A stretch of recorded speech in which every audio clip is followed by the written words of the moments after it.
I want to start by saying that it was hard work but very interesting experience being on the committee, and I want to thank everybody who made an appearance before us, because we heard some really telling reports. And there's lots of things we didn't look at, least of all the schools, because they hadn't returned and we didn't have the experience of the return, and maybe there's a case to be said for looking at them in the future. For me, one of the most important things to come out of the committee was the public inquiry into what happened in the nursing homes. I think we should remind ourselves that up to the time we issued the report, 985 residents had died having contracted COVID-19. But what's interesting about that figure is that it's 56% of all the deaths in the state, totally disproportionate to that group, which comprises 0.65% of the population. So that says something to us, and I know that this was a trend around the world, that older people were more vulnerable. The virus sought out the vulnerability in people. The virus exposed all the weaknesses in our public services, and it certainly exposed, I believe, the weaknesses in our care of the elderly, and much of our time was taken up in looking at that. But the recommendation for a public inquiry to be established has to be taken very, very seriously by the Department of Health, and any preparation to begin that needs to be undertaken without delay.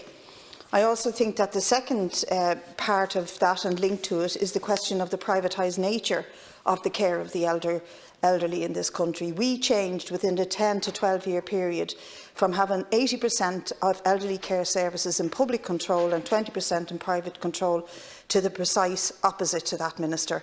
That was a shocking move, but it was accelerated and encouraged by tax incentives and the idea that there was profit to be made, and they were for profit, all of these homes in the private sector, that profit could be made out of the industry looking after the grey sector of our population. And I think that's pretty disgusting. I think they deserve better. The worrying thing is that going forward, there are lots of parts of this country where there are planning applications currently in process for not just individuals, they're not like Mr and Mrs Smith or Mr and Mrs Murphy down the road opening the homes.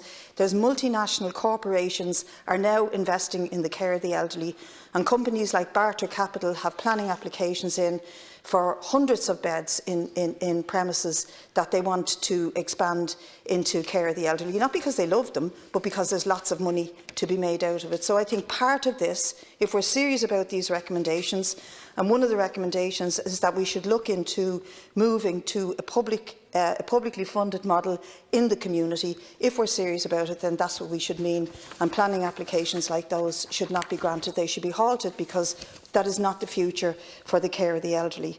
As I said, the systemic weaknesses in the provision of all our public services were highlighted: childcare, schooling, transport, all of the systemic weaknesses that are in the system for years, but it takes a pandemic to highlight them. So I think that that is part of what we're seeing here, particularly when it comes to workers' rights. And we did a lot of work around the professions in the care of the elderly, in the hospital, the nurses, the care workers, the cleaners, etc., but also in the meat plants. And here we have to acknowledge that it's been revealed that 80% of workers in nursing homes who are engaged by agencies have absolutely no access to sick care provision, sick care leave. And what we had was people forcing themselves to go into work because they had no sick pay to rely on, knowing that they were either symptomatic or not feeling well, or knowing that infection was in the workplace when they should be isolating. And many of them, because of the low pay regime and the lack of provision for workers' rights, were living in overcrowded, congregated settings where they were sharing homes with lots of people. And this is particularly true of the meat plant industry. And one of the recommendations we've made here is a study of that industry to see at what level it operates, how it exploits workers, and the need to implement a mandatory sick pay scheme. Now, I know people are complimenting Leo Varadkar for putting out to public consultation how we do a sick pay scheme. I don't think that's good enough. I think we need to have a sick pay scheme that is mandatory on companies who are making vast profits and agencies who engage nurses and care workers who are making vast profits. And we need to do it sooner rather than later, certainly as we're having to face into a further spike in this pandemic. And for that reason, I'm going to bring a bill to the House in the next week or two, which will be all about mandatory sick pay schemes being forced on meat plants, and those who use agency workers in particular, particularly migrant agency workers who have no provision to access sick pay scheme or can't move employer. And a word just about healthcare workers. They have borne a huge brunt, and there are thousands of them who are positive and who are endangering their families because they have to go in and out to work in an environment where COVID is rampant. There was today a court order given in Kerry to close down a nursing home in Listowel. So shocking was the report from HICWA of the carry on that nursing home. I know that's not typical, I hope it's not typical, but it happens. And care workers have to work in these settings and they are not being protected.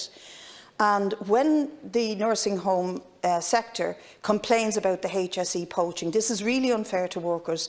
Workers should have a right to move to better conditions and better pay, and that's what's going on. They're moving into the employment of the HSE because it's better, it's guaranteed pay rates, guaranteed sick pay.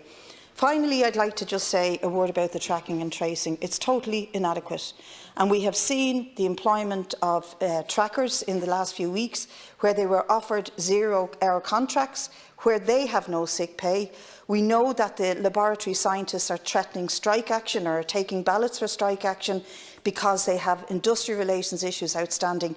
They have to be dealt with. We cannot afford to have any of our tracers or any of our trackers dealt with except with absolute respect and given all the conditions by which we can recruit them and retain them and move to a strategy described by somebody like we're a fire brigade. Where there's outbreak, they move in, they track the illness, they track the virus and they crush it. If we think fires are a danger, then we should surely think this virus is a danger and be in a position to use the restriction period to invest in those much needed areas and to move quickly to crush the virus where it rears its ugly head. And it's happening now in nursing homes.